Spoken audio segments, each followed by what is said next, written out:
வேலூரில் அமைச்சர் துரைமுருகன் அவரது மகனும் எம்பியுமான கதிர் ஆனந்த் ஆகியோரின் இல்லங்கள் அலுவலகங்களில் நடைபெறும் சோதனைகள் குறித்து நமது செய்தியாளர் பிரீத்குமார் அளிக்கும் நேரடி தகவலை இப்போது பார்ப்போம். காட்பாடி காந்திநகர் பகுதியில் உள்ள திமுக பொதுச் செயலாளர் வீட்டில் அமலாக்கத்துறை சோதனையானது கடந்த ஒரு மணி நேரத்திற்கு மேலாக தொடர்ந்து நடைபெற்று வருகின்றன. அமலாக்கத்துறை அதிகாரிகள் 7 மணி முதல் தற்போது இந்த பகுதியில் இந்த சோதனையில் ஈடுபட்டு வருகின்றனர். இந்த சோதனையானது எதற்காக நடைபெறுகிறது என்ற முழுமையான தகவலானது தற்போது வரை கிடைக்கப்பெறவில்லை.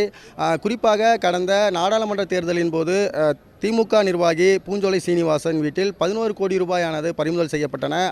அதை தொடர்பான இந்த சோதனையானது நடைபெறும் என்ற முதல்கட்ட தகவலானது வெளியாகி இருக்கின்றன. காந்திநகர் பகுதியில் இருக்கக்கூடிய துரைமுருகன் வீட்டின் அருகாமையில் பார்த்தோம்னால் தற்போது திமுக நிர்வாகிகள் தொண்டர்கள் என அதிக அளவு தற்போது இந்த பகுதியில் திரண்டிருக்கின்றனர்.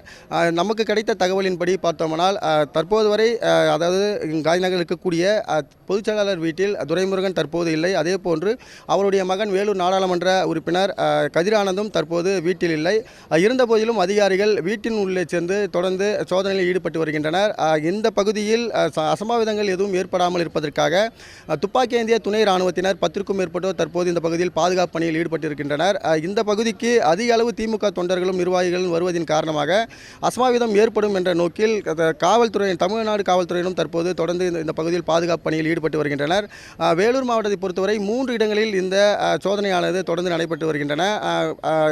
துரைமுருகனுக்கு சொந்தமான கிங்ஸ்டன் கல்லூரி மற்றும் பூஞ்சோலை சீனிவாசன் அவருடைய வீடு, அதைத் தொடர்ந்து திமுக பொதுச்செயலாளர் துரைமுருகன் வீடு என 3 இடங்களில் இந்த அமலாக்கத்துறை சோதனையானது தொடர்ந்து நடைபெற்று வருகின்றன. இந்த சோதனையின் காரணமாக இந்த காட்பாடி காந்திநகர் பகுதியில் பெரும் பரபரப்பானது நிலவி வருகின்றன. குறிப்பாக திமுக பொதுச் செயலாளர் என்பதால் இந்த இடத்தில் பார்த்தோமானால் திமுக தொண்டர்களும் அதிக அளவு திரண்டு வருகின்றனர்.